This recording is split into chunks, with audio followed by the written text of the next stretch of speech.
TMNT Minute and Reverend Motherverse are proud to present a special podcast event, Teenage Mutant Ninja Turtles Up From Below, a role-playing game played and performed for your entertainment as the fifth entry in the TMNT cinematic series. Based on the Palladium Games role-playing book Teenage Mutant Ninja Turtles and Other Strangeness, and featuring an all-new original story, art, and musical score.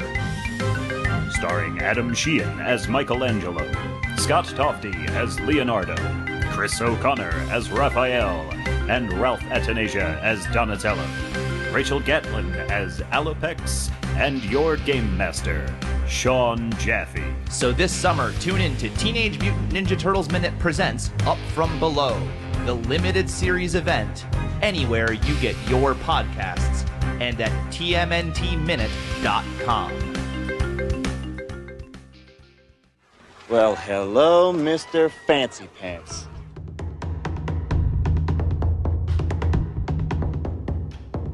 Welcome to the Real Comic Heroes Podcast.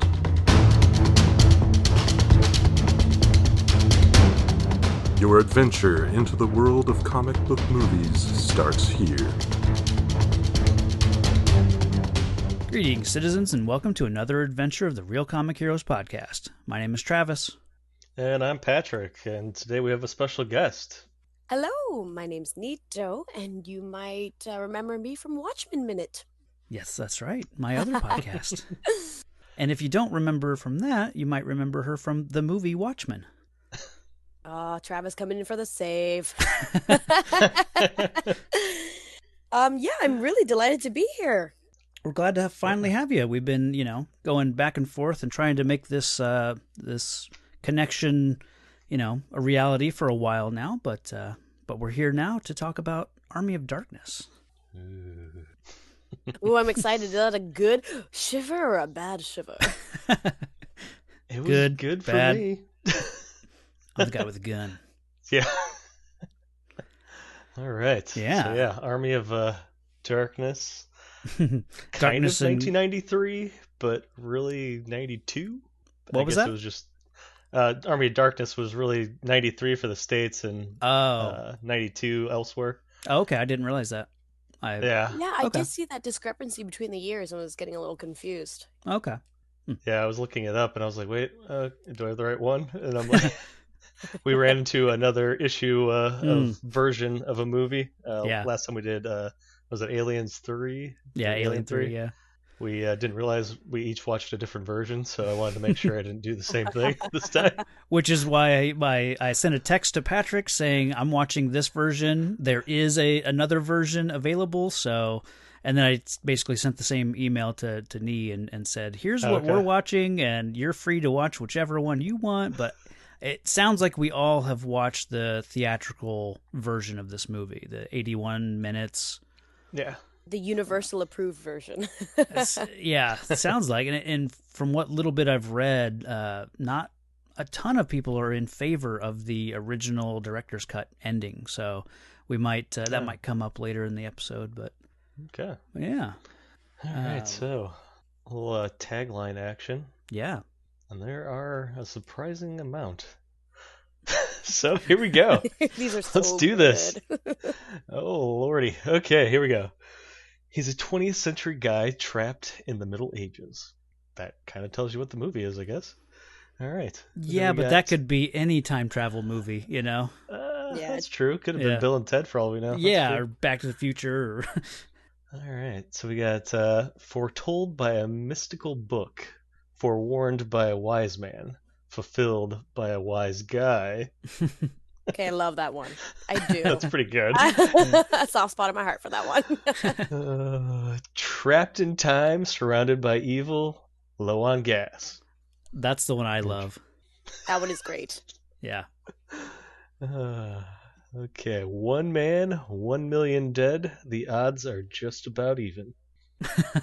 Wow, these are not that bad compared to the other ones. They're really not. I mean, that one is like... At the end battle, there's not 1 million dead. Oh, yeah. But, budget, man. Yeah. It was practical effects. They couldn't afford that many. Right. Yeah. And they already had the poster printed, so they couldn't change that. Okay, another gem right off the bat here. All right, we got they move, they breathe, they suck. I enjoy that one. That's a weird one, that's but I fine. enjoy it. Yeah, I it's a can little hear. generic. Yes. It sounds like something you he'd could say, though. Exactly. I was just gonna say it Yeah. sounds generic, but think of Bruce Campbell saying that as Ash. Yeah. I guess what I mean by generic is more like that could be a vampire movie. That could be, Oh, yeah. Sure. True. Yeah. So. Sound the trumpets, raise the drawbridge, and drop the Oldsmobile. That's good, And too. indeed they did. Okay. Yeah. All right. How can you destroy an army that's already dead? All right, that's just a fair question. Yeah. Feel like that one should be have a follow up that says, Ash will find a way or something like that. Yeah, that's a good one. All right, and then the last one we have: in an age of darkness, at a time of evil, when the world needed a hero, what it got was him. Ooh, I like that one. Yeah, I like that because it has the word evil in it, so a little connecting it to the Evil Dead. Yeah. So yeah, this was probably the best grouping of taglines I've ever had. Yeah, normally they're rough. They're terrible. So but these are great. yeah, good job marketing or whoever did these. Yeah. More power to you. All right. So, Army of Darkness. Let's get into, I guess, personal experience with your first viewing of this cult classic, we'll call it. It's a good way. Yeah. So, Travis, did you want to start it? Yeah, I'll kick it off. I think I came across it in a I don't know, like a Half Price Books. Still at that point, I had not seen Evil Dead or Evil Dead 2. Like my familiarity with Sam Raimi would have been the Spider-Man movies at that point. So this was kind of it as far as the Evil Dead stuff went, which I think is what really confused me later on when I would finally see the Evil Dead movies, because to me, like, this movie sets some things up continuity-wise that don't really fit with the other movies, but this one comes after those, so I just assumed that things that they set up at the beginning of this played off of what would have happened in the other movies, but so that was confusing. But yeah, this is one that I've seen a few times now. Most recently was with it in a bar, like they were doing like this summer movie series, and they played Army of Darkness, and you got to drink and watch Army of Darkness together and kind of make fun of it and laugh, and it works really well in a group setting like that. So oh yeah, cool. It's so fun. Yeah. How about you, Nhi? Oh, okay. What was your first experience with this classic? Okay, so it's probably about 10 years ago. So also pretty late to the game.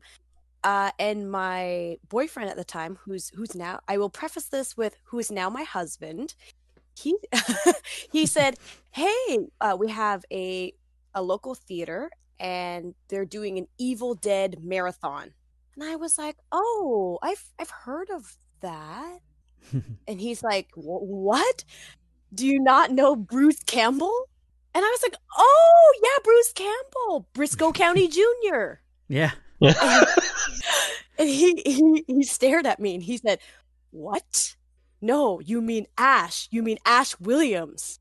I said, "No, I don't know who that is." And he's like, "Oh my God. Okay, you have to go see this marathon then." Wow. Yeah. You jumped right into it then. I did. I think it was amazing to sit down in a movie theater with a bunch of Uber fans and see them back to back to back. Man, that's commitment right there. I do love marathons. But yeah, I'm a solid fan. All right. Nice. That's cool. That's a real hardcore way to introduce yourself to this movie. And that'd be a real roller coaster going from Evil Dead to Evil Dead 2, because I didn't like Evil Dead. Patrick, I feel like you liked it more than I did, but a bit more. But that was a cursed recording for us, because we recorded that episode, and then the evil, I guess, corrupted the file, and that's a lost episode for us. So Read from the going, Necronomicon? yeah. Must have then, been. and then I think we all felt pretty good about the second movie, but still, like the tone of the three movies together, I think, is such a shift that this would be a jarring movie to watch after those two for the first time. Oh yeah, this movie is completely different. And Yeah. Standalone. I mean, I guess I'll just segue. Oh, sorry. Oh yeah, I do. I think it worked for me just because like I feel like Sam kept like a piece from the previous film every time. Like the first one is like straight horror. Yeah. And then if you buy into that idea, then you can lean into the second one, which is like horror comedy. I'm just gonna add a new element. It's like he adds a ball every time. Okay, yeah. And then for the third one, he's like, okay, so we've got the horror comedy down. How about adventure? and I was already there, so I'm like, okay, I'm in for the ride. Oh, right on. Yeah, I mean, maybe it works if you watch it back to back. Yeah, maybe. Never done that myself. Yeah. I think the closest I got was 2, and then Army of Darkness. But yeah, interesting. Huh? That's a cool way to get introduced, though. Yeah. Surrounded by a bunch of Army of Darkness and Evil Dead nerds. Yeah. Oh, huge fans. Yeah. Yeah. I'm sure there's some people dressed in costume. Lots. Seems like there always is. Yeah. Lots of Ash. Female Ash, male Ash, all the Ashes. Yeah. It was great. Let me share some comments we got over in the Facebook group. Travis, I'm hurt. Why is that? You didn't ask me about my time with the my movie. God, I thought we were saving Nhi for last, and so I think I've... Time's up. Yeah, moving on. All right, I saw it. It was awesome. Yeah. I'll edit that out. And Patrick, what was your history with Army of Darkness? Well, thank you for not forgetting about me. Well, I saw it when I was 13 at a sleepover, and I proceeded not to sleep thereafter. It was my friend's sister that introduced us. She was a bit older, and I don't know. The movie was probably like 2 years old by then. Yeah. On VHS, and we watched it, and I was like, I remember laughing at parts, but I also remember being terrified afterwards, like thinking about the pit. Sure. Portion, and I think the eyeball in his shoulder, I kept touching my shoulder the rest of the night. Yeah. So I remember it messing with me, but I also remembered liking it at the same time and being very confused as to why. So it was a few years before I got the courage to come back to it. And, right. It's just funny to me. I just enjoy watching it. It's not scary. It's a bit, grotesque humor, like body humor instead of body horror, I guess. I don't know. Yeah. But it's almost like a Three Stooges kind of feel to it, especially with the tiny ashes. Oh, huge, yeah. But yeah, I remember liking it at least in parts at the start, and then growing to appreciate it. Yeah, it definitely has that. The Three Stooges are definitely a part of its DNA. I mean, Sam Raimi is a huge Three Stooges fan. I think I watched a documentary when we were gearing up for Evil Dead 2, and in that he was talking about kind of the influence that Three Stooges had on his comedy, and even if you look at the credits in this or on IMDb, some of the just general roles probably for some of the Dead Army or some of the Knights or whoever, Sam Raimi just titles them Fake Shemp. So he's getting and that's kind of something he does in some of his other movies too. He just doesn't really come up with names for everybody. He just calls people Fake Shemp. So that's a okay. So yeah, there's weird. So you're spot on with kind of connecting Three Stooges, especially with the tiny Ash kind of sequence in the windmill. So yeah, and I've been watching the Ash vs. Evil Dead series, like the from Stars. Yeah. Oh, so it's so good. Yeah, huge. Yeah, I love it. So I've been doing that, and then this movie came up on the list, and so I've been in this Evil Dead universe for a little bit now. Nice. So good timing. All right. So what did our citizens have to say? So Ozzy Ray over on the Facebook group says this movie really seemed to have opened up the Evil Dead world a lot more than the previous two.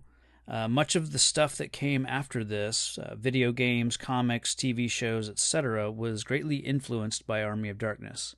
But for some reason, this is my least favorite of the trilogy. I guess I felt it was too much of a departure from 1 and 2. He says, I love the Elfman score. Also, I feel like this movie allowed for and inspired later projects like Xena and Hercules, and I really don't like those shows. How dare he? Yeah. Gasp! I love both of those. Yeah. What's the matter with you, Ozzy? Wasn't Bruce Campbell in Xena? Yes, and he is in both. I'm trying to remember the name of his character. Okay. I can picture him. He's like a swindling thiefy kind of character. Mm-hmm. So it fits his... Yeah, probably a rogue kind of character. Definitely. Yeah. Okay. Huh, right on. Yeah, how dare you? Yeah. Those are classics. Those are fun shows. Yeah, I enjoy both of those. Then we have Brian Lockhart says, I used to see this movie in the video store, but since I wasn't a horror guy, I kept passing over it. Once I was in the Marines, this movie was brought to my attention most because everyone thought I'd like a movie with a guy who has a chainsaw for a hand. Boy, were they right. I went back and watched both Evil Dead movies before watching the famed Army of Darkness. I had no idea I was in store for a comedy after watching the first two, and I loved it. Still one of my favorite movies.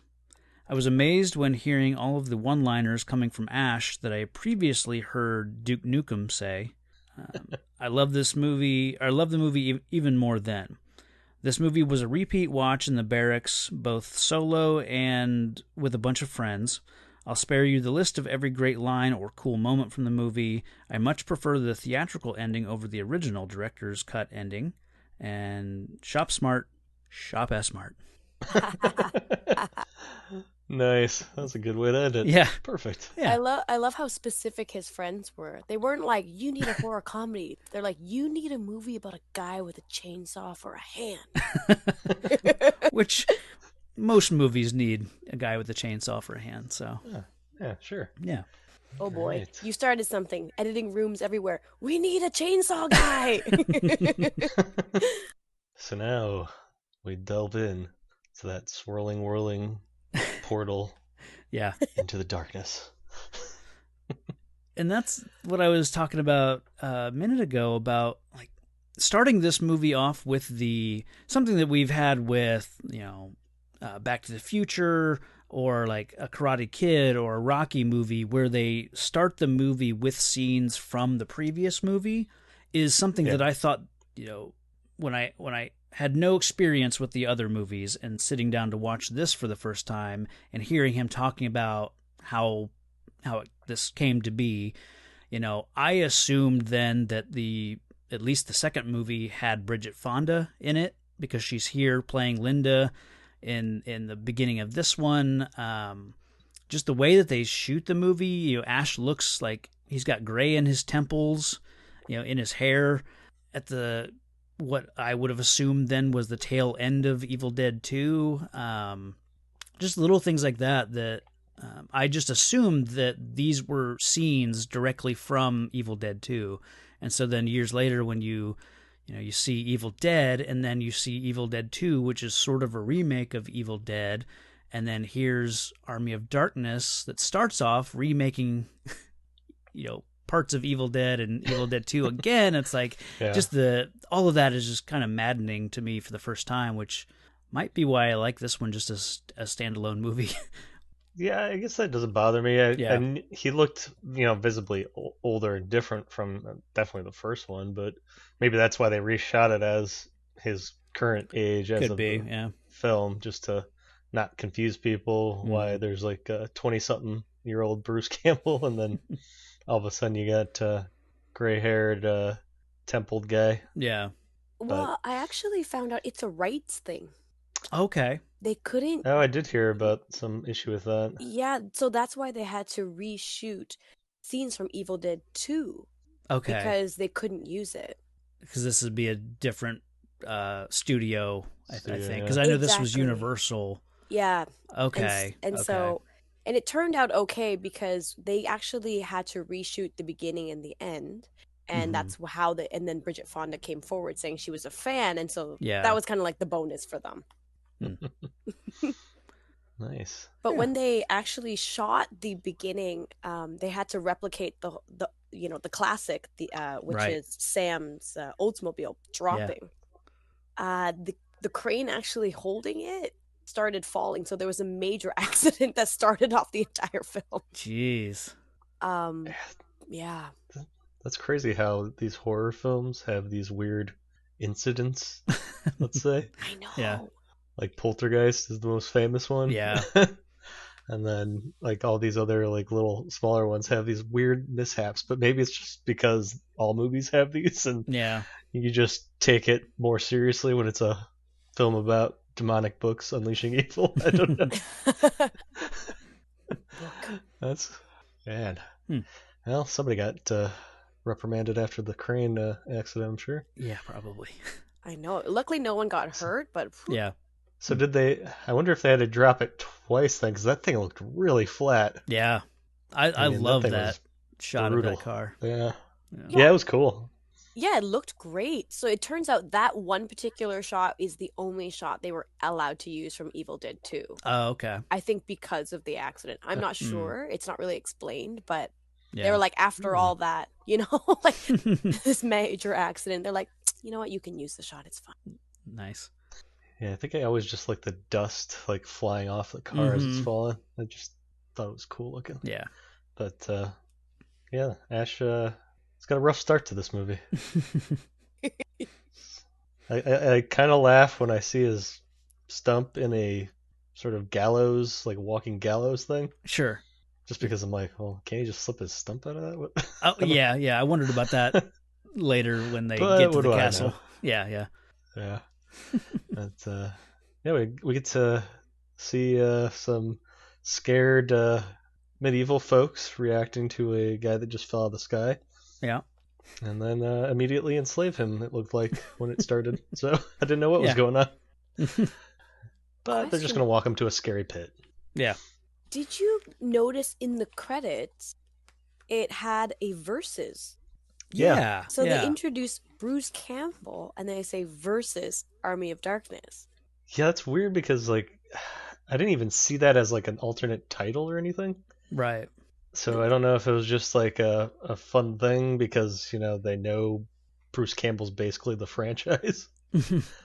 Yeah, I think that was that was weird. I remember seeing that, and I thought it was maybe an alternate title sequence or something. But I mean, now that we know about the Ash versus Evil Dead series, it's really cool to see that looking back. Yeah. For some reason, it's just such a little thing, but saying versus Army of Darkness, like why not just say the Army of Darkness? Like, because your English grammar wants to come in. I know, yeah. It would just read better if it was Ash versus, or I guess Bruce Campbell versus the Army of Darkness, but that's okay. Well, maybe they're considered one entity. I don't know. We are Army of Darkness or something. I don't know. Right. It's an official title. Yeah. Yeah. I don't know. It was. See, I don't let the little things like that destroy a movie like this. So I don't know. I let things slide on movies that aren't meant to be, a cinematic masterpiece. Well, and that's something that I noticed, like watching this movie, because it's right off the bat, it's so much fun that normally with a movie, if even movies on our list that we've talked about before, it would be so easy to criticize, things in this movie. But I think because it's so fun and I'm honestly, some of the comedy works really well in this movie. So I just had I found myself slipping into just watching the movie and not, taking notes like beat for beat and not really criticizing, every little thing, because it's a lot of fun watching Bruce Campbell deliver Sam Raimi dialogue and just be Bruce Campbell hamming it up for the screen. So Oh yeah, totally agree. I mean, at one point I was just writing down all his catchphrases and one-liners. Yeah. I'm like, man, why do I keep writing all this stuff down? And it's just because I want to revisit it later. Because Yeah. it's like, So good. all right, I know. I was just like, man, because it's probably been at least, I don't know, 5 years since I watched this. Yeah. And I don't know. It's just something I can come back to, I guess. Yeah. Yeah. One thing that had me rolling was once they get Ash and all of Duke Henry's men, all in the chain gang, once they arrive at the castle and one guy makes a break for it, he starts to run for the gate. Yeah. And then that's when King Arthur shoots him with the crossbow. So the arrow follows down this long corridor of people, kills the guy, and then the camera then pans or pulls all the way back, and as it happens, everyone's head is turning, back the direction from where the arrow came, and then the camera lands on Ash, and then Ash turns and instantly has a sword in his face, and then he realizes everyone's now looking at him to be the next guy, that just had me rolling, Yeah, that's, I think, part of, and we talked about it in the other movies, he's got interesting camera work. Yeah. That is like part of the movie. Like it's almost like a character in the movie, the camera itself. Yeah. Got an opinion. Yeah. Okay. Yeah. Yeah. Did you say you had an opinion? Oh, I said the camera has an opinion, like the point of view. Oh, for sure. Yeah. Yeah. And it's Bill Pope is the cinematographer, and he goes on to do Spider-Man and Spider-Man 2 with Sam Raimi, maybe even Spider-Man 3, and then The Matrix. So he's got a really good pedigree. Yeah, that's a heck of a credit line. So yeah, we get some colorful villagers, especially the older lady that's very angry. Oh yeah. Who's just yelling at him and eating bread. Yeah. And we fall into the nightmare that kept me from sleeping at that sleepover. Do we need to work some stuff out with you here? No. Okay. It did scar me from watching the trash compactor scene in Star Wars for a bit. So I kept waiting for one of those creatures to pop out.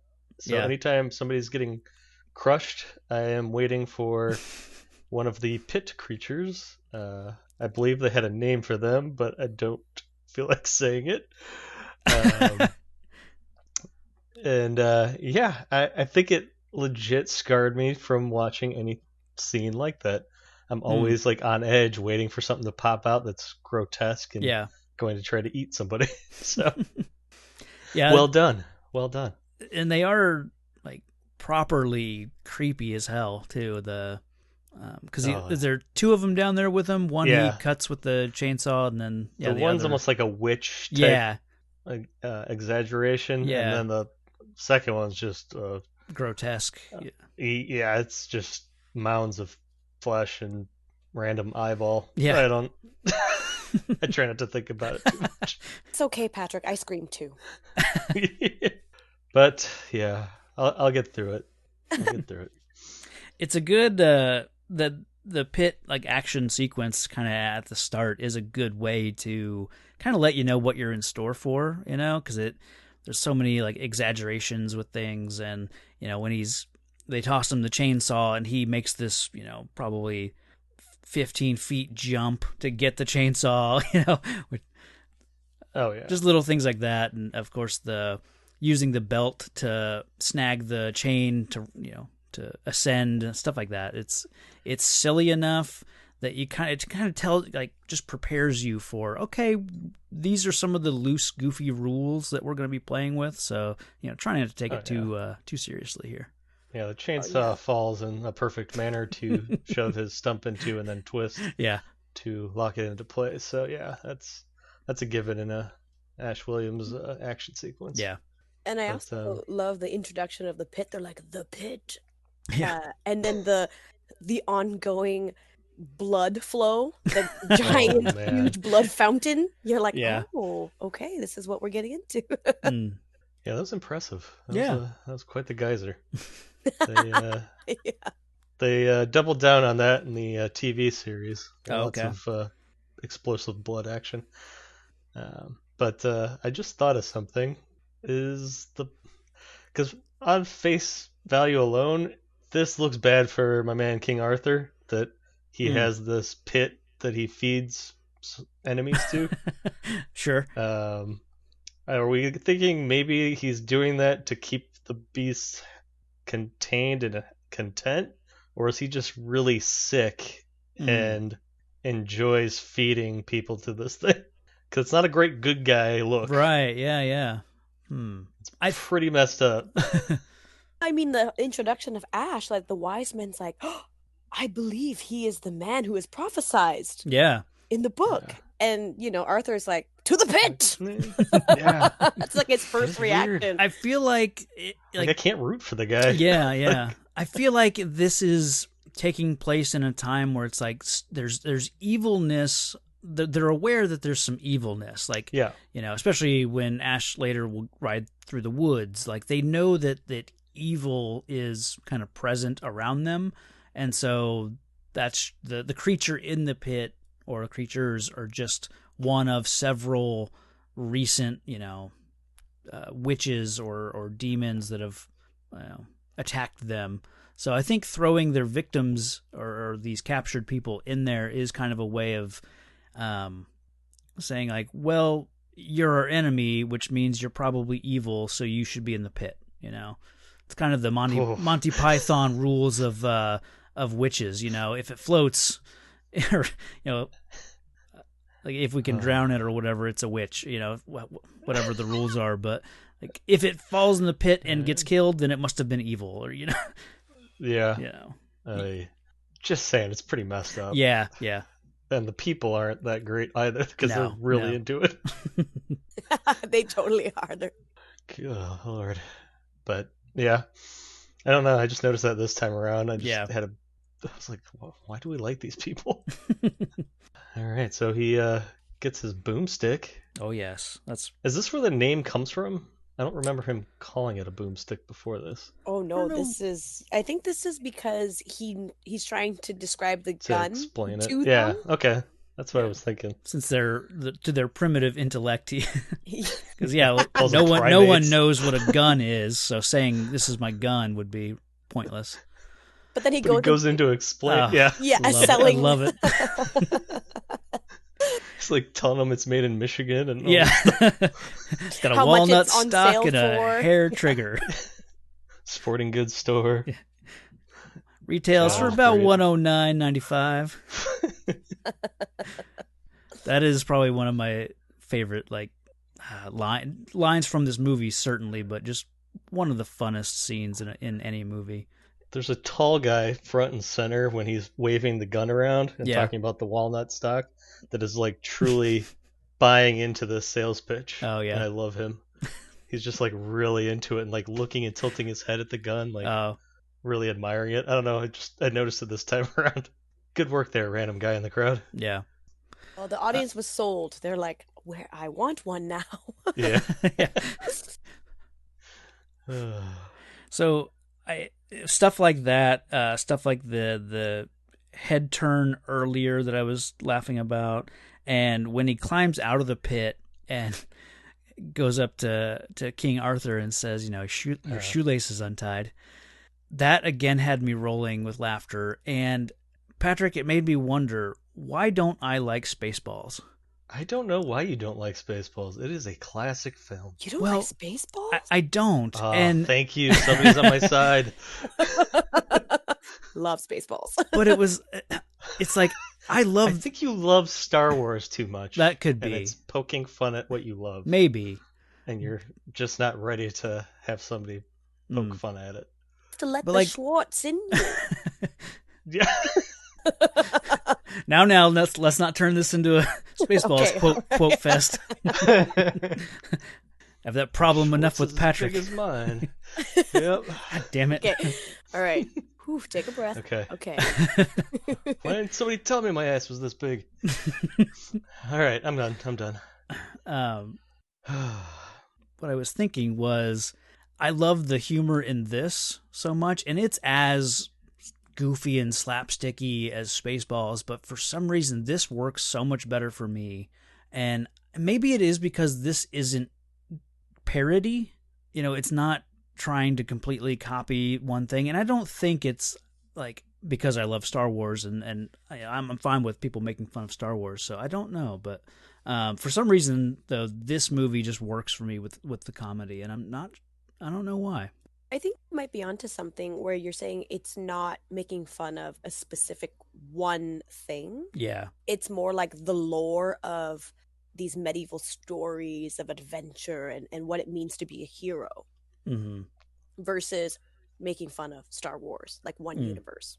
Yeah. It might be just because it's taking that classic Camelot tale and making it completely absurd with demons and monsters and a guy from the 20th century that likes to sell sporting goods equipment.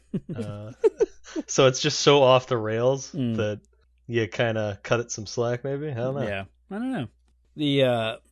I thought the pacing gets a little weird after this because it goes from that, and then suddenly he's treated like royalty after he, like, I guess stands up to King Arthur, which why he wouldn't just be killed right there on the spot. Seems strange. I mean, yeah, he's shown that he has a gun, but I guess they wouldn't understand that he doesn't have unlimited ammo. But either way, like they bring him in, they treat him like royalty, feed him grapes, clean him up, and he's kind of barking orders at some people.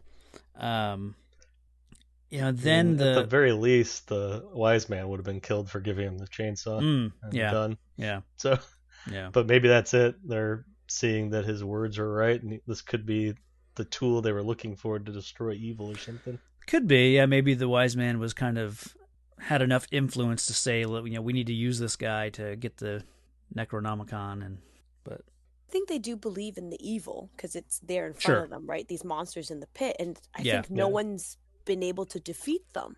So to them, he's like a god. So that's why they're like, oh, we must not anger the god. We must feed him grapes and pet him and pet him. Don't you? His hair was extra groomed. I feel like someone pet him. Yeah. And I love the line in that scene. It cracks me up every time where he says, "First you want to kill me, then you want to kiss me." And then he spits the grape out. He's just like, blow.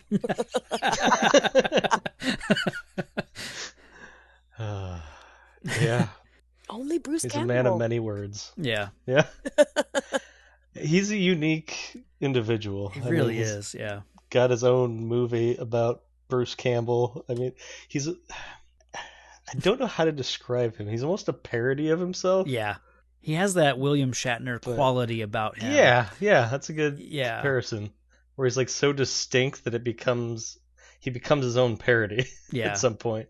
And this, to me, is the tipping point into Bruce Campbell, this movie. Like, I feel like this is the Bruce Campbell I know. For sure. Whereas definitely the first one where he's kind of a quiet... This is action hero Bruce Campbell, which, again, is...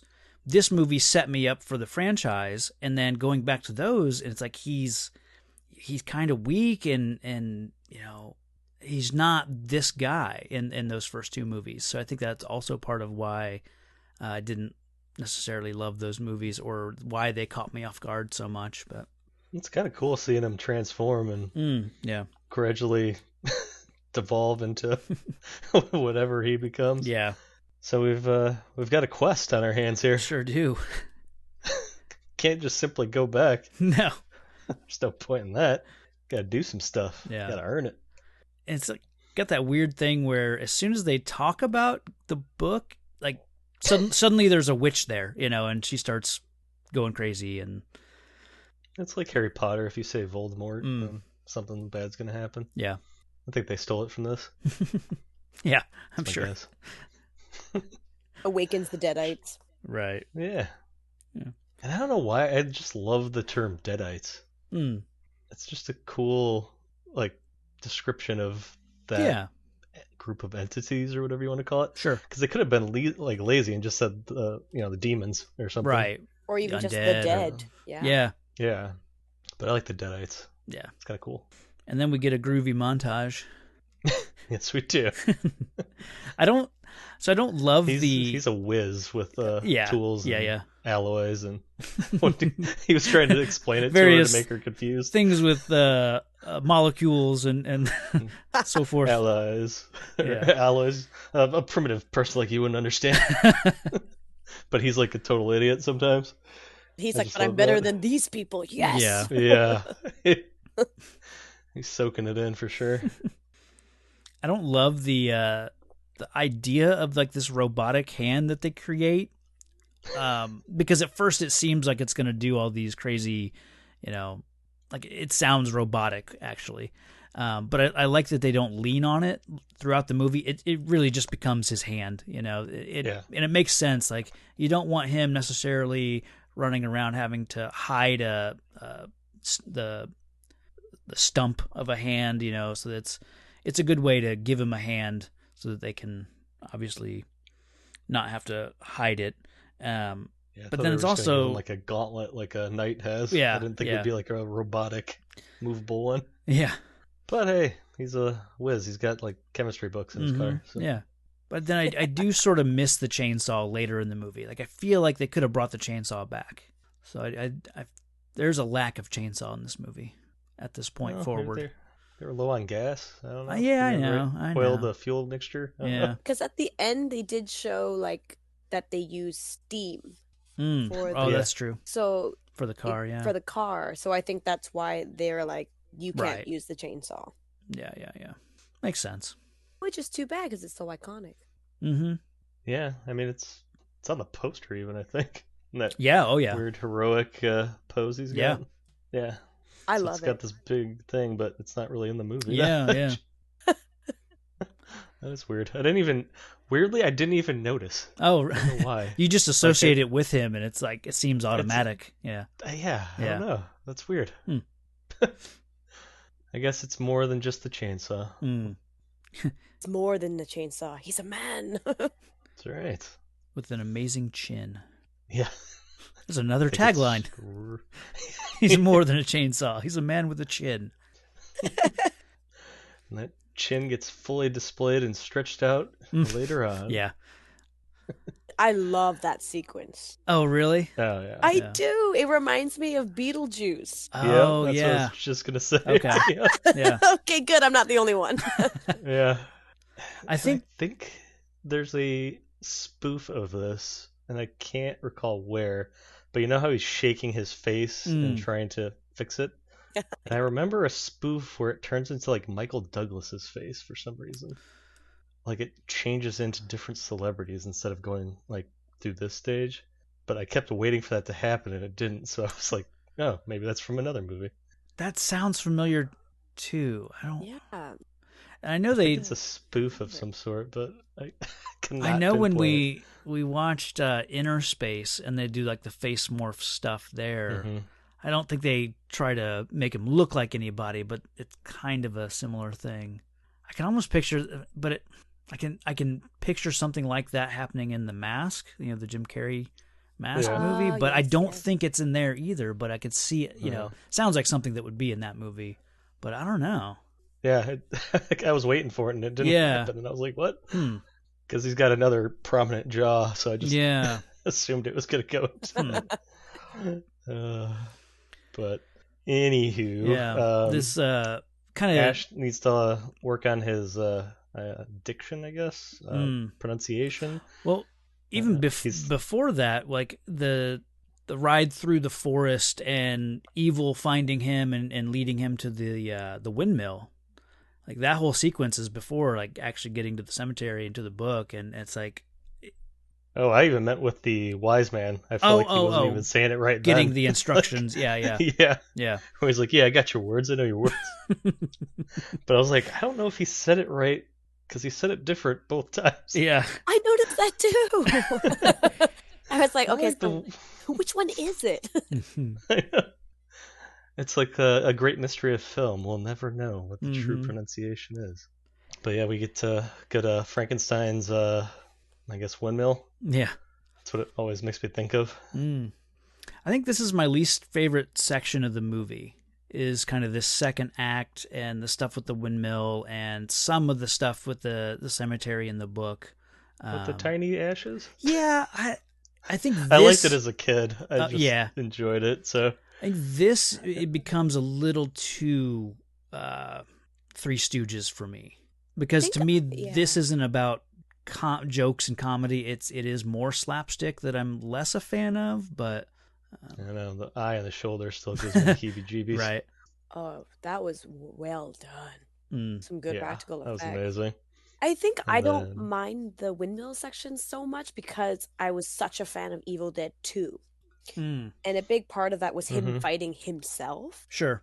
Yeah. And so when that came back, I was like, okay, I know what this is, and this will be fun. And also too, it's nice to see Ash struggle with himself. It's more like his own demons. Sure. I think... And it's funny he broke the mirror trying to keep it from happening. I know. And it just backfired on him. It's like Gulliver's Travel all of a sudden. Yeah. Yep. I think at this point, I don't understand where, I guess, the power is coming from. Is it just because he's in an evil forest and then it follows him? Like, well, it's always attracted to him. Yeah. At least from this point forward, it seems to be. Yeah. And this would be getting into the TV show more, but there seems to be a connection between him and the Deadites. Probably because he's the one that was involved with the, opening of the book, I guess. Okay. Unleashing or at least them, the right? incantation. Yeah. Yeah. Right. And then also too, I mean, the reason why he had to cut his hand off was because he was becoming possessed. So it's almost like he's connected to them on top of that physically as well. Yeah. And they hold a grudge. Oh yeah. They're like, you're supposed to be one of us. Yeah. They all talk. But yeah, I mean, I just had fun with this whole section. I don't know what it is, but like, it's just cool to look at. Like when the head starts to sprout and then he's punching himself and then all of a sudden there's two of them. I don't know. It's just... But my favorite part is when he drinks the hot scalding water to burn the little guy that jumped into his mouth. Yeah. That's like perfect manic Ash, Bruce, whatever. Yeah. I just love that part. She yelled no to the TV. Yeah. When he looks at the hot water, I'm like, no! Oh, man. And I love when he comes to the 3 books. Yeah. And he chooses the wrong... Like, the odds, he literally chose 2 wrong first, which is 100% Ash. You're like, no. Yeah. And I like that he thinks that the real book is trying to trick him and he points at it. Yeah. Like, you thought you got I see me. what you're trying to do. And then the other one bites his hand. But yeah, I was impressed with his upper body strength to get out of that first book. Yeah. Because that thing was sucking his face down and he totally fell in it and somehow managed to get back out. Yeah. So, yeah, he must not skipped arm day or something because he got out of there pretty easily. Yeah. I love the stuff just after that with the skeletons. Once he gets the book and it's essentially awakened the evil, and as he's running away from the cemetery, it's you got the undead are starting to crawl out of their graves and trip him up, and I like the stuff with the all the skeletons punching him and torturing him. Back to the Three Stooges. Yeah. Yep. Well, we can't skip over the most uncomfortable part of the movie, when he's trying to remember the last word. Oh yes, of course, yeah.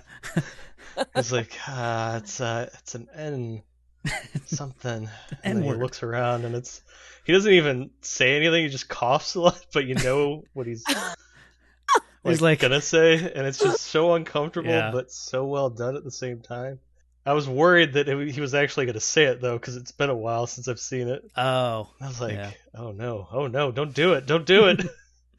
Just love how he yells at them, too. He's like, come on! Yeah. I said it! Basically. So I may not have got every syllable 100% correct. Yeah, but I basically said them. The gist. Yeah. You fool. Didn't even know what I was saying. You've doomed us all. Yeah, the skeletons always made me think of Clash of the Titans. Oh, yeah. The old the version Ray with the Ray claymation. Harryhausen stuff. Yeah, especially later with the actual attack at the castle, all the Basically skeletons when they're running walking around is there. what it Oh makes yeah. me think of. Yeah. with the stop motion. Mm-hmm. Yeah. Yeah. It was It's brilliant. really a really cool effect throughout the basically from this section forward. Anytime you see him, it's really cool. And the only reason I know that guy's name, Harryhausen, is because of the movie Monsters, Inc. Okay. Because they eat at a restaurant with that name. Oh, okay. And I found out about who that was from that. Oh, that's so awesome. I know about. That's funny. That's how I found out about him. That's such a weird way to go about it, but yeah. Yeah. You got there, full circle. Hey, whatever it takes. And I feel like they used a little bit of that in Evil Dead 2. Wasn't there like a section towards the end with some stop motion? May not have been skeletons, but I feel like it was something like this that I really liked then too. But yeah, but you can tell that Sam Raimi just likes to, I guess, use these classic kind of influences with his stuff. So yeah, it totally works it really well here. And I think even the skeleton, the deadites that we see later that are people in costume, I think also works pretty well. Like you can tell that it's a real guy in a suit, but I think they do a pretty decent job of blending the two. Like in the foreground, they'll have a puppet skeleton either playing the drums or doing the bagpipes or whatever. Like they'll be in the foreground, and then you'll have people, human, characters, like human actors in suits in the background, and it blends really well together and kind of creates a nice undead army effect. So that's one of my notes. How are they playing the bagpipes if they have no lungs? Well, one of the first guys that they dig out of a grave, and he starts coughing. I love it. Yeah, that's true. Yeah. The bone flute. Those look so. Yeah. They were so mean. Like I was like, how did they make that skull look angry? Yeah. And fierce. Yeah, it was fun to. I mean, that's the thing. Is like all these things are terrifying in theory, but in practice they're hilarious. Right. Yeah, like the skeleton army. In my notes, I'm like, where did the skeletons get the horses? I'm fascinated. Yeah. Oh, and this one extra made me laugh, and I'm sure it's nothing, but when the skeletons are like running up to the castle, there's one guy running with a wheelbarrow. And I'm like, why? I love it. What's he doing? Why do you need the wheelbarrow? I must know more. Yeah. Maybe he's collecting bones that get knocked for more flutes. Ooh, rebuilding his buddies. Rebuild, yeah. Yeah, I kind of wonder how getting knocked destroys the skeleton when they're just bones to begin with. I always thought like maybe they can just put themselves back together. Yeah. Like I always thought that was weird. Like they just get hit and they go and they're just gone for it. Yeah. They can't even yell medic. Yeah. It's not like they got tendons or anything. Yeah. Something magical's holding them together. I don't think a rock's gonna do it, but hey, whatever. Yeah. Here for the fun. There's something that I was anticipating with this movie that I always remembered not liking, and it's when Ash gets back to the castle and all hope is lost. Like in my memory, that's when Sheila turns into a witch. Somehow, some way, I got the wires crossed and thought that this entire time she had been a witch in disguise, like one of the, just like the witch that we see right before Ash goes on the quest, Oh, okay. So I for some reason, that's when I always remembered her turning evil. I forgot that she gets captured, gets taken to evil Ash, and then I guess gets possessed or, becomes evil that way. So in my head, I was kind of building up to this point in the movie, and thinking about the acting choices or the, I guess, character choices to make her have genuine concern for Ash when before this, like I thought, why would a character who's actually going to turn evil care about this or that, if they're truly evil?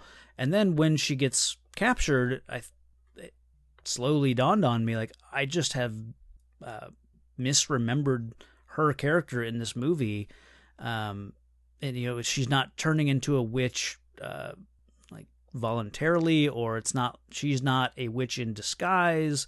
That it's actually something that happens to her, not something that she's doing. So I don't know why, just I've always misremembered that about this movie. So it was kind of weird seeing it play out here, seeing her get captured and then, like I said, I guess get possessed or somehow transformed because of evil Ash here in a little bit. But so yeah, just interesting. It's just like because of the pace of the movie, it's so quick that she does pretty much show up. Not that much further after. Yeah, it's like established, that it's like, that she's a love interest, and then swoop, take it away. Yeah. So I do have a question about Sheila being possessed. Okay. So is she the only person who becomes human again after being possessed? Like in all of the Evil Dead lore? I know in the show somebody comes back, a couple people come back. But that's from being through possessed. that's through special method, right? Yeah. Yeah, that's like incantations, using the book. But I don't think anyone up to this point has come back. And because the rules They've of the tricked you a universe. couple times, but Yeah. never fully. Yeah. Right? It seems Yeah. like some people in the cabin in Evil Dead or Evil Dead 2 may have seemed normal after. Yeah. They're totally not. Yeah. That's why Ash had to cut his hand off, because he's like, I don't want to be like that. So I got confused. Now I wish Sheila came back into the TV show now that she survived all these years, because she was really a Deadite. Yeah. That'd be awesome. A little callback. Yeah, I think she might be. I'm sure there's some kind of board or fan fiction we could look into. Yeah. On a Reddit thread. Yeah. I do almost. Yeah. I wonder if that. It seems like the sort of thing that would be like, we just forgot, or it doesn't seem like that's a well thought out character necessarily. Like, because it does sort of seem like, well, we'll just make her go back to normal at the end, or I don't know. Yeah, because I always thought that it was like, one of these deadites that overtook you, and it wasn't necessarily like a vampire where you kill the one that got you and you become normal again. So I think that's probably what's throwing us off here, is because I'm pretty sure that they're all separate beings taking over, and this kind of contradicts that. Well, it's hard because there's no rules really with this, and maybe the show does a lot to establish like why things happen the way they do, but they go into more detail, but it's a series, so there's like 3 seasons. Yeah, because I guess I have to assume it's because he kissed her, evil Ash kissed her, and that's what made her become, I guess. Yeah, he contaminated her basically. Yeah, so that's just what I have to assume based on what they've shown us. They do treat it more like a vampire than. Yeah, and then as soon as he's dead, it's basically she's fine again. So. Yeah. Okay. There's different. I know there's different tiers of deadites. Yeah. Yes, that is true. So maybe he's a parasitic one. I don't know. Beats me, but either way, I mean, it was a heck of a makeover. Yeah. Or to be a deadite. Sometimes dead is better. What's that from? Pet Cemetery? That's right. Yeah. Oh, that makes sense. The old guy says that. Fred Gwynn. Sometimes dead is better. It's because you did the impression. I knew. I was like, I know that. That's a good sign of a good impression. Yeah. Wasn't that the Munsters guy? Yeah, Fred Gwynn. Yeah. Well, that's an old show. Jeez. Yeah. I kind of laughed when they make a big deal about guarding the book and keeping the book safe and everything, and it's just inside of a, just behind some bars that anyone could reach into and grab. Like, it's a display case. Yeah, exactly. I wonder where the book is. It's right there. Yeah. See all those torches and the guards around it out in the open like that? And then later on, when Evil Ash finally gets to it, he just rips the whole door off the hinges, and Oh yeah. So then we get the whole battle starts, and like I said, the effects with the dead army, the Deadites, and all that stuff works really well for me. Especially like one of the commanding officers. I don't know. It's a puppet skeleton, but in the close-up, it's a really cool shot of him talking, and I think he's telling Evil Ash, like, the book will be up in that high tower or whatever, surrounded by guards, and then it cuts to a wide shot, and it's totally just a puppet flopping around on the back of a horse as it runs down this hill, and it just really makes me laugh. See that? Yeah, there's a lot of weirdness. Yeah.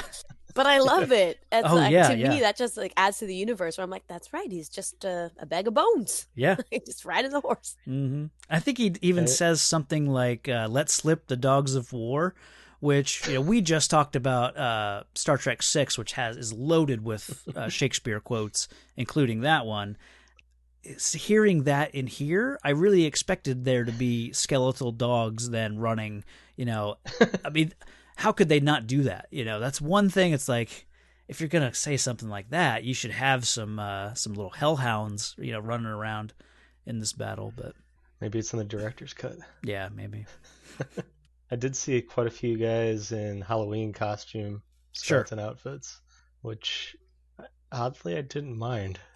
Right. Yeah, I didn't either. I mean, I knew, my head knew, it's some dude in skeleton pajamas, but I kind of just go, all right, whatever. Yeah. In most instances, it seems like with the where you'd have a skull with the empty eye sockets, they just put black fabric over so that the actors obviously can see out, but you can't see their eyes. But then I know in one instance, they're like panning through a crowd of Deadites, and there's one dude you can totally see his eyeballs behind the skull mask. So, but it's still, it's like it's all right. It's fine.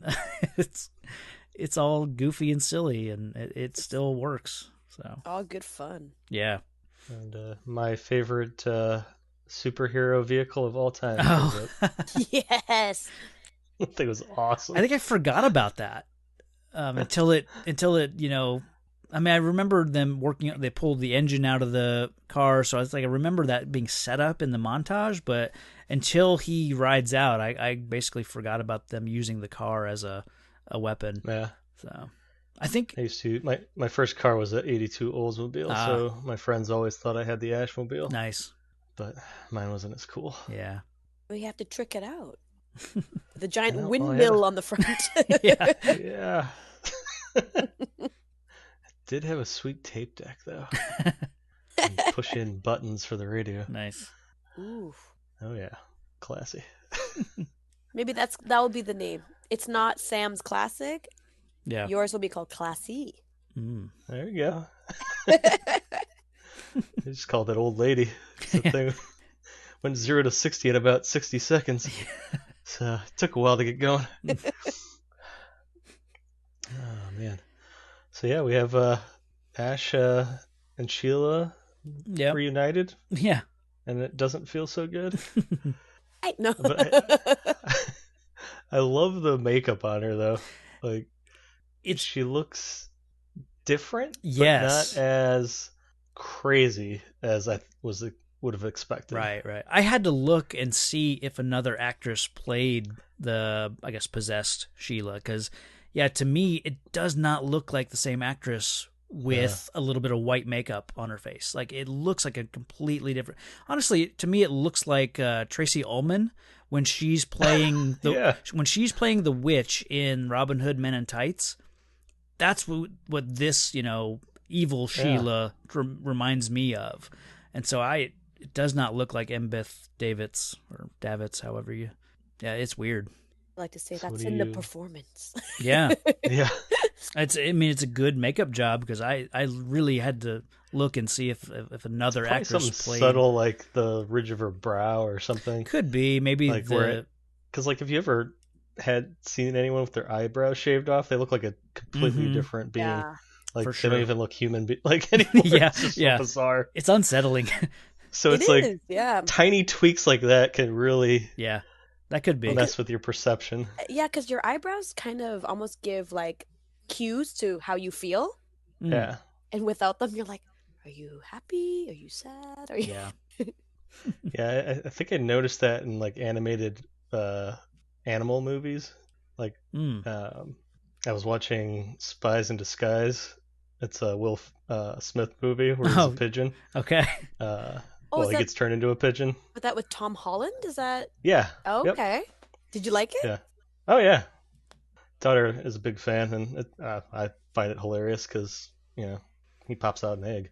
So who's not gonna have fun with that? But he's got like weird eyebrow feathers Oh. to make him more expressive. Mm. And I see that more and more in like animated stuff. Okay. Yeah. Like the importance of eyebrows on things that don't normally have eyebrows. It's like George Carlin said, like everyone talks about how dogs are, have emotions and can be sad and whatnot. He's like, dogs don't have emotions; they just have eyebrows. That's hilarious. I've never heard that. The Ash versus Evil Ash fight reminds me of Mad Mardigan versus General Kale in Willow. Kind of their battle at the climax of Willow. Oh, so yeah. just I think because General Kale fought in a skull mask, and so that kind of reminds me enough of Evil Ash here. Yeah, and they did a good job with Evil Ash too, because Yeah. I would have been like, is that Bruce Campbell? Like, I guess it was. I mean, obviously stunts, maybe not. Sure, But... not when they're on screen together. I didn't know either if it was Bruce Campbell playing Evil Ash throughout the second act. I couldn't find I anything. remember him complaining about the time suit. it took. Okay, Yeah. so he must have. I couldn't find anything in in IMDb or in the credits of this movie. Like I said, if Sam Raimi just credited everyone as fake Shemp, just about, and then didn't list. Makes it hard for you. Yeah, he didn't list Bruce Campbell as Ash and Evil Ash, so I wasn't sure if it was Bruce Campbell under the makeup throughout most of the movie. But Big fan of Bruce Campbell. yeah, And I own the If Chins Could Kill. His Okay. book called Confessions of a B-Movie Actor. And he does say he plays Bad Ash / Evil Ash. so, gotcha. yeah. Okay, that makes sense. I'm gonna have to pick that up now. I've it's heard of it. I so good. haven't read it, but Yeah. I have heard of I've definitely heard the title. Yeah, If Chins Could Kill. Yeah. that is awesome. Oh, live forever, Bruce Campbell, please. Yeah. We need you now more than ever. That's right. All right, so man, I'm trying to think of what's left. Yeah. Man. Once Evil Ash is blows up, everything. I almost expected there to be a scene where any surviving skeletons or deadites just would collapse. I think I'm so used to, I guess, like the vampire thing. Like you kill the head vampire, and then all his underlings either revert to normal or die or whatever. So I think I was expecting that, but here they all just whoever's Run left away. just run away, which again is fun because they're being silly as they do it. So Run away! Yeah. Save your life? Question mark? Yeah, I can't imagine that'd be a fun existence, just being a bunch of bones. yeah. So yeah, but yeah, I enjoyed it. Yeah. Cowardice skeletons, gotta love it. Yeah, I like that they gave him personality. Yeah, Yeah, they could have just been a horde of undead zombies or something. that it's just cannon fodder. But this, you get to, like, I'm sure there's somebody that has like we were talking about earlier, like a Reddit thread of the skeleton general. Oh, sure. And his backstory and what happened after the fight. Probably, yeah. Like a Where Are They Now documentary. I don't know. Sitting in the cemetery. With Yeah. the bone Yeah. flutes. They probably just go back to the cemetery and crawl back into their graves and, So be sad. at peace. I don't know. That's what I like to think. Okay. It kind of wraps up pretty quick. I mean, once Evil's dead, you got the two. Well, we didn't really mention that Duke. Was it Duke? I kept wanting to call him Eric the Red, but it's Duke Henry. He's Henry the Red. Henry the Red. Okay. Yeah. Yeah. Because That's probably why you get that. Eric the Red is a real person. Yeah. Yes. So he comes in, kind of rides in to help save the day, turn the tide, at least for the battle. Kind of. I don't know what they did. Yeah. You guys are a little late. Yeah. And then there's a nice moment between the two sides where even after they've fought and died for each other, like the two, I guess, warring, countries are still kind of at odds, but then they obviously embrace and everything's good. And then we transitions to the wise man, I think, talking about sending Ash home. Not much after that. Yeah, I mean, he's back at S-Mart. Yeah. I love he's telling the story. He's like, I could have been a king, Yeah. but I decided to leave them. Yep. Telling. I know to everyone else, he's just some weird dude that keeps telling these stories. But now he has a metal hand and scars all over his face. Speaking of scars, he actually got injured on set. So not the moneymaker. I know. So they actually did call the producer. Called a plastic surgeon in to do it, just because. Oh wow. They were so worried because he's an actor, right? But when he came, because it was during the battle scene, because he had actually it was near his chin. Yep. I was gonna ask. Literally the moneymaker. Yep. Yeah. Exactly. It kind of got cut through because of one of the armors, and so when they came to the surgeon, he couldn't tell because of all the other fake scars and the fake blood. Yeah. They were like, "Which one is it?" but when he kisses, the case. Yeah, but when I'm going to ask for a new surgeon. Just saying. Can't you tell? Yeah. But when he kisses Sheila, then you can really see it. It's just to the left of his chin. Huh. Yeah. I was like, "Oh, that looks real." Wow. So you can tell a real cut, but the surgeon can't. That's what I've just learned. Well, that was because he was all cleaned up when he kissed her. This was the goodbye, right? Oh man, but yeah, everything ends well. Nothing pops up to try to kill him. That's right. Yeah. Wait. Uh-oh. Did you say the words right this time? Yeah, I said the words. I mean, I may not have hit every syllable exactly right, but yeah, I basically said them. I like that. And he brings the fun home. Yeah. And that's where the show takes off from there. Oh man. Oh, does it really? Mm-hmm. Okay. It's a great setup, but they don't actually mention any specific reference to Army of Darkness until season 2 because, again, a rights issue. Yep. Oh, okay. I mean, it takes place obviously way after, but I was wondering because that's where you take off. Yeah. Okay. It's hilarious. I can't recommend that show enough. It's on Netflix. Oh, is it now? Okay. Yep, all 3 seasons. Oh, nice. Might have to give that a go because definitely watching this made me want to rewatch the series. Yeah, it's good. I like the characters in the series, and I think this story really needed a treatment like that, where you get an episodic story that lets you like unfold the universe, because these are just 80-minute movies or whatever. Sure. So it kind of answers a lot of the questions you probably have from this. I'm not gonna spoil or anything. Sure. But they bring stuff into the series from the movies. Yeah. I just love that Ash is older but not wiser, which is oh god, yeah. You see him in all of his like glory, quotation marks, glory, and you're like, that would be Ash, like 20 years later. Yeah. They show like that part where he's like, I just want to get out of here. Screw you guys. Like when he comes back and he screwed up the words. Yeah. And he wants to just get out of there.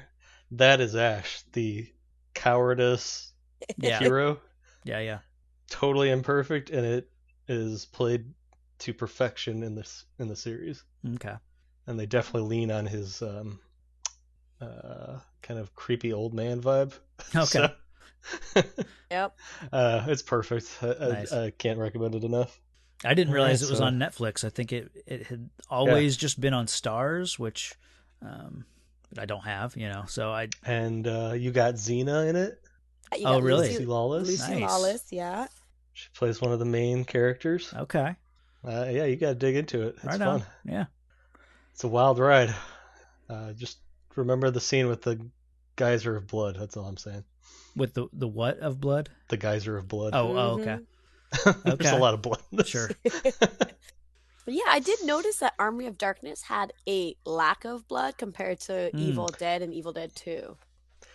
Yeah, it kind of goes back to what you were saying, Travis, where, or actually, maybe Neat, you said this, where it kind of goes from horror to horror comedy and then to action. Yeah. Mm-hmm. And it does feel less gruesome and more on the fun adventure side. Yeah. Because, aside from that geyser part of just copious amounts of blood, it's really not all too bloody, except for, Evil Ash's face is kind of disgusting to look at. Yeah. And the eyeball, of course, but... almost seems like they were really aiming, like the studio was really pushing for a PG-13 kind of rating. Like it almost looks like they tried to make it a little more lighthearted for that, but I did look it up, and like Sam's directorial's cut definitely is an NC-17 rating, which the other two are. But for this one, it's an R. They said so. Yeah, it definitely opened up the audience. Yeah. Nice. Yeah. So I ended up watching the Blu-ray that I have has the alternate ending, which I'm not certain if it's the same ending that the director's cut has, but I think it is.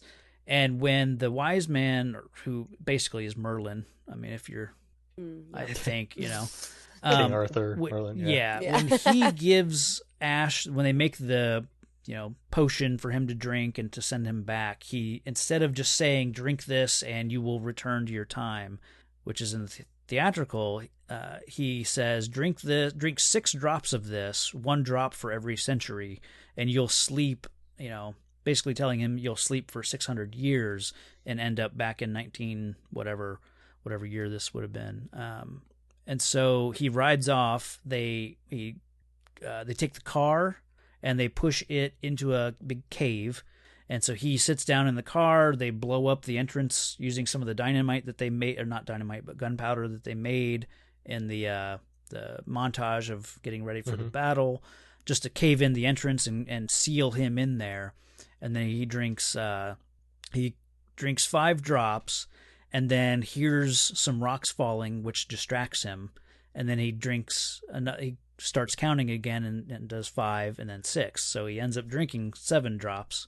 And so it does this, time lapse thing where you see him laying down in the car, and then it eventually, ends with him with the big, huge beard, and he's covered with spider webs, and like you can tell the passage of time, and he crawls out of this cave, and it's clearly like 100 years in the future, and like Big Ben is in ruins, and there's other like semi-futuristic buildings that are also in ruins, and it's like the world is gone. Oh, because he's in England. Okay. Yeah, I was like, yeah. Wait, what? I know. Isn't he in Michigan? Yeah.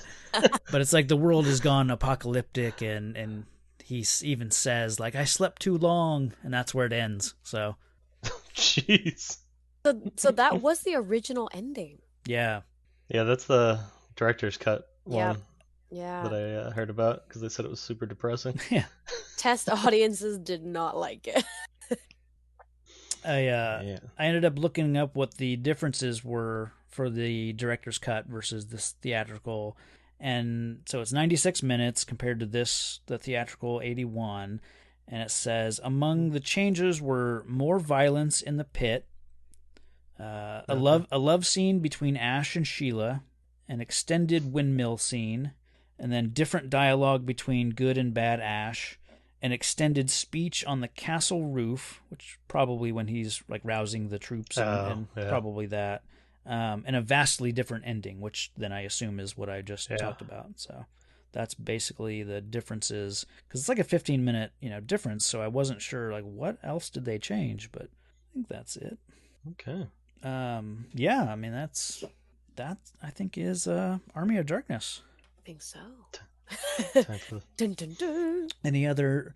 Oh, one thing that as I was watching it, and knowing that they do things like make his glove, and then they suit up and make the car into kind of a battle wagon later on. Like, I thought, how cool would it be to make a suit of armor out of the hood and the door and like the metal, the sheet metal of the classic, like turn that into a suit of armor for him to wear. I think that would have been that would pretty be cool. Yeah, but I don't. His hand is made out of his car. Yeah, or I mean, just like the chest plate and a helmet, stuff like that. Like you could have gone that way with it, but because when the soldiers first see the car, they're like, "What strange metal?"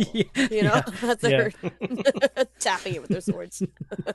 Yeah, it's very Monty Python and the Holy Grail at the beginning. Yeah, to me, probably because they kind of look similar. Yeah, as far as quality of costumes go. Sure. But the fact that they're like stabbing a Oldsmobile just made me laugh. Yeah. I don't know. Oh, it was brilliant. Right. Any other like thoughts or notes that you didn't get to tackle before we start wrapping it up? No, I think I covered all mine. I mean, like you said, I kind of watched more than I wrote. Yeah. And what I wrote was just funny stuff you said. So. Right. True. Yeah. Well, all right. Let's go around and we'll do our most heroic and most villainous. We'll start with villainous. This planet, these people, they are nothing to me. You were made to be ruled. The universe's power. You unstoppable power. Come to me, son of Jor-El. Kneel before Zod. And I am that force. I am that power. In the end, you will always kneel. Kneel before your master. Patrick, what's your most villainous moment? I'm giving it to my man King Arthur for the pit. Of course. It's messed up, dude. Yeah. Okay. Oh, that was mine too. Ooh. Yeah, I mean, it's the most screwed up thing in a really screwed up movie. The wise man's like, this is the one who fell from the heavens and will deliver us from the terrors of the Deadites to the pit. To the pit. To the pit.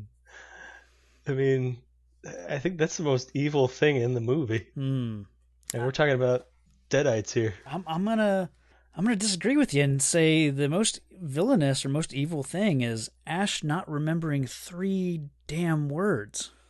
He unleashes evil by all he's got to do is Yeah, we've all been there. Verata, Nikto. You think you know it, you don't. You have a brain lapse. Basically. He didn't intentionally do that. But we've given villainous for much less on this podcast. Very true, very true. But if he had never done that, he'd never be the hero. Right. It was foretold. Yes, he needed to go on this journey. Prophecies. Prophecies are a pain in the butt. They're never clear about how they do it. Yeah. Yeah, the only other thing I can think of would be, the tiny little ashes. Yeah. Yeah, I did think of that too, yeah. Because I don't know if it was because he dove into his mouth that the eyeball grew. I think so, because he's just inside of him. Inside of him, Yeah. I know he drank the hot boiling water, so yeah, not enough, I guess, to kill evil. Not enough. Yeah, and like evil Sheila doesn't really do anything really. She kind of joins the battle, but only really as a distraction for Ash. What about most heroic?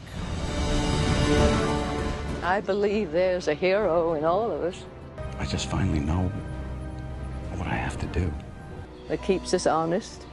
I'm here to fight for truth and justice in the American way. Gives us strength. You will give the people of Earth an ideal to strive towards. makes us noble.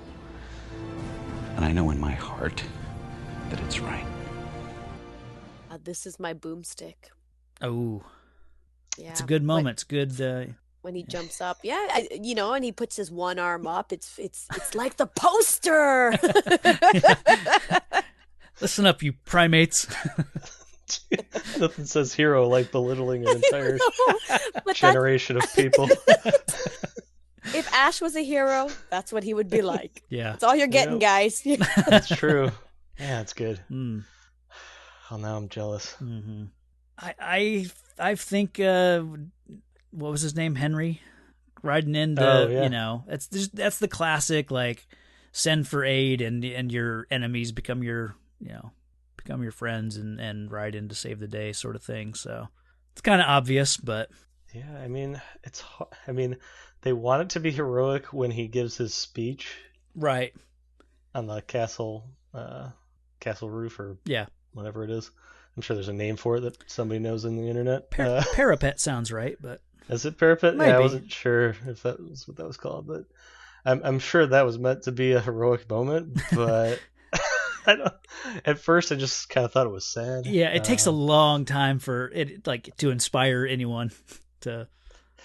Yeah, I'll go with my favorite Bruce Campbell heroic moment. And that's before the boomstick, when he's like, "Hey man, I don't even know this guy." Tell him, man. I don't know these assholes. Bruce Campbell. Yeah, I don't even know these assholes. That's my Ash hero moment. Trying to save himself. Yep. He's always trying to save himself. Yeah. He just accidentally saves the day. That's why I love, like, the whole, quote unquote hero speech. It's terrible. Yeah. It's not motivating anyone. He's more about, like, okay, look, I'm not gonna hide. So this is what I'm gonna do. And then everyone's like, oh, okay, I shall join you. But it's not rousing. Yeah. Nah. It's not encouraging. Maybe that's, it said that there was a difference with the director's cut. I wonder what that speech is. Oh, yeah. Maybe it's more heroic. Could be, yeah. Maybe he like belittles them. It could be. Guilts them into helping him. Yeah. I mean, he's only doing it to save Sheila, so. Right, yeah. So he's got some integrity. It's just hard to find sometimes. All right. Well, so, we want to rate this bad boy? Yeah. Nhi, we just kind of give a rating out of 5, and if you want to add some, like, thoughts and kind of overall thoughts as far as the movie and why you rate it thus. I think a trilogy is not complete without Army of Darkness, and I really think that Sam levels up, right? What I was saying before, like the horror to the horror comedy to the horror comedy adventure. Yeah. And Sam has created his own type of comedy, right? With the camera as well. So to give this a 5 for me. I love this film. Right on. Nice. I do. So I'll fight ya. Patrick, you go next then. No. I give this, aside from the childhood trauma, it's a thoroughly fun movie, and I love absurdity, and this movie delivers on that in a fun way, like a unique way. So I'm right there. I'm giving it 5 tiny ashes out of 5. I love this. I could watch it again and again. I mean, for the one-liners alone. Oh, yeah. Yeah. I mean, his character is just so unique, and I think this is where he truly shines as the Ash that I like. I don't so much like the first version of him, where he's kind of a scared college kid, where I understand it. I just don't find him to be that great of a character. Yeah. In the movie. But yeah, I'm all in on this one. Prepare to die, Travis. Okay, Travis. I have to give it a 4, and it's one. I mean, it's definitely my favorite out of the Evil Dead trilogy. It's such a good distraction movie, Like I said, it plays well in a crowded room. So I got to experience that. I think last summer is when we went to that place and got to watch it with a group of people and stuff while we're drinking. So that's the perfect environment for a movie like this. and just Bruce Campbell, so entertaining. Like he makes the cheesiness of the dialogue and the slapstick stuff, and that performance, especially in this movie, I think is prime Ash. And you can tell that like he and Sam Raimi just have fun working together. Like it really seems like they just have a good time.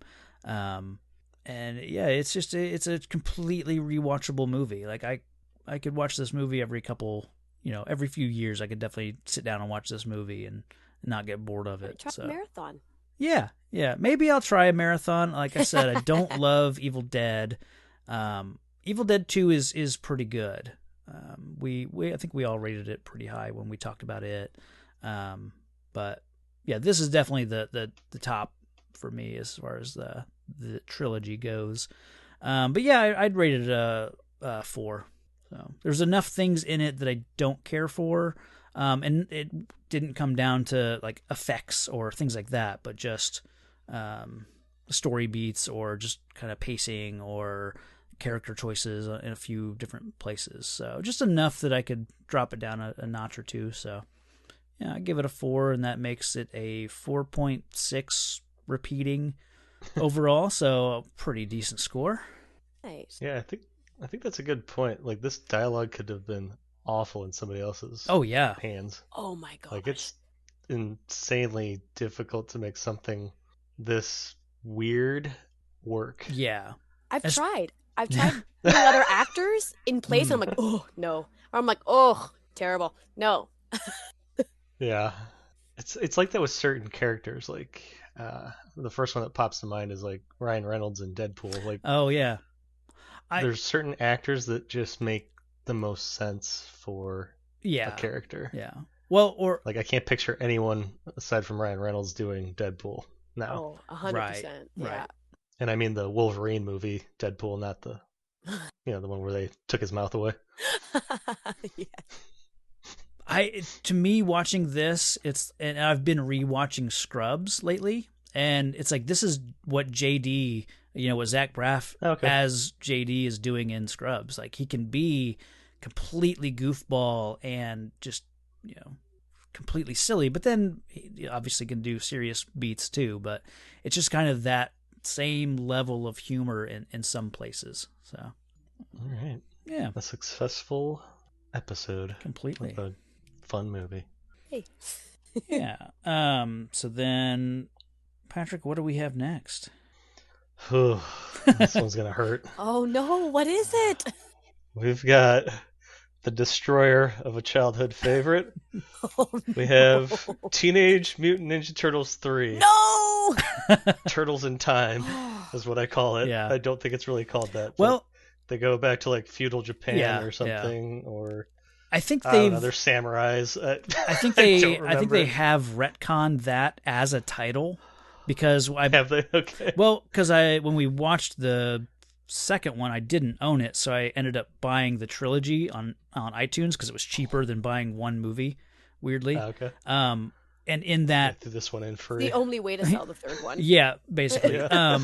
And so in iTunes, they actually title it Turtles in Time. So really, I think So I think it's like randomly. been retconned as the title or subtitle. Yeah.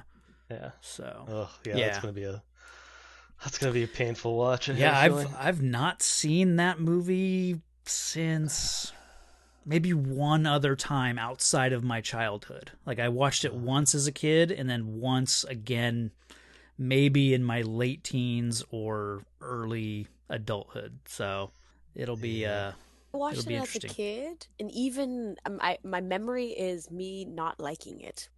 Yeah. And I'm pretty easy to please. Yeah.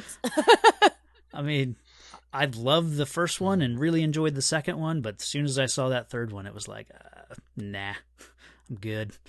Yeah. But, tune in for that episode, everyone. Well, but who knows? It could be, it could be a fun movie. I have no idea. Yeah, maybe it's a hidden gem under all that disgusting time travel. Could be. Traveling. Back-to-back time travel. Yeah. Ooh. And then Jurassic Park, where we bring the past to the present. That's true. That'll be And then RoboCop 3. Yeah. And I think we're living it.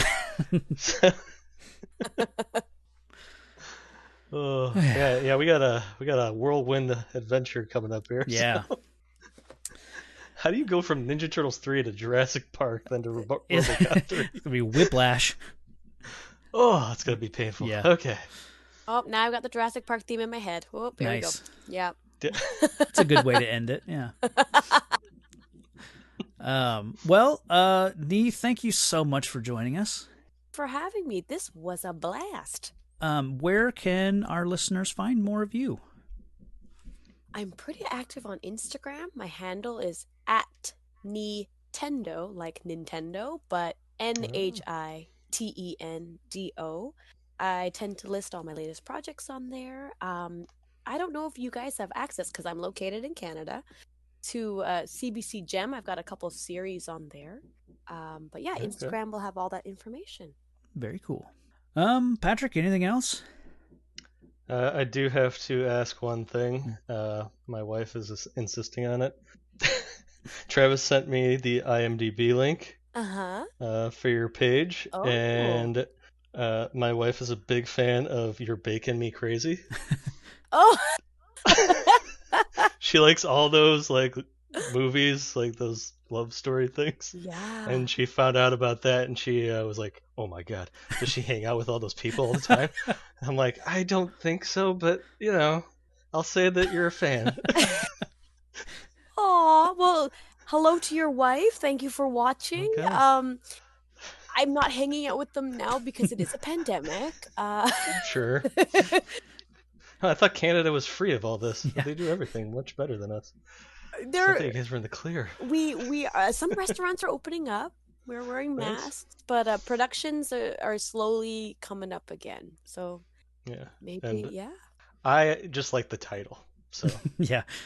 Okay, I'm not gonna lie. When I auditioned for it, I'm like, I really want this role, so I can say I have a credit called "You're Baking Me Crazy." That's just classic. Yeah. I mean, I'm a sucker for puns, perfect. y'all. Yep. That's perfect. Nice. Oh my god. But yeah, a lot of fun. Thanks for joining us. Yeah. But yeah, I had to mention that. My wife would have killed me if I didn't say something. Well, you live another day. Yeah. I do. Huzzah. Good job. Well, all right. I think, again, Nhi, thank you again for joining us, and I hope we get to talk to you again, sometime in the future. Good. I was just gonna have to sneak in. I'm like, I hope this isn't my first and last time with you. Absolutely not. You're welcome back anytime. So we'll work that out behind the scenes, but I guess until then, everybody, stay safe out there. First you want to kill me, now you want to kiss me. Blow. 16th century Japan. Brave men ride into battle, fighting an evil emperor. With their only hope, a golden scepter that can open the gates of time itself. Now, in their darkest hour, come 4 brave fighters from another time, another place, another species. You were expecting maybe the Addams Family? They're back, and they're back in time. Hey, dudes, check it out! We're in Shogun! Once before, demons defeated my ancestors. Now they have come back for me. Talk about your quantum leap! My cannons can destroy these monsters, my lord. Uh-oh, this doesn't bode well. I love this stuff! How are we gonna get home? Silver! Somebody dial 911. I have a feeling we're gonna be here for a very long time. This is the worst rescue I've ever had. I think I swallowed a frog.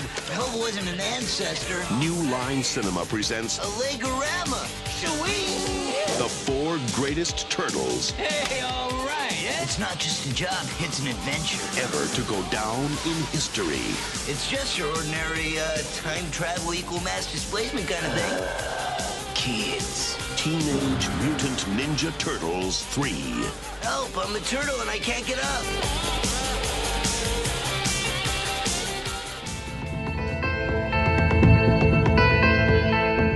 Thanks for listening to the podcast. Find the show on Facebook and Twitter at Real Comic Heroes. All music and audio are the property of their respective creators.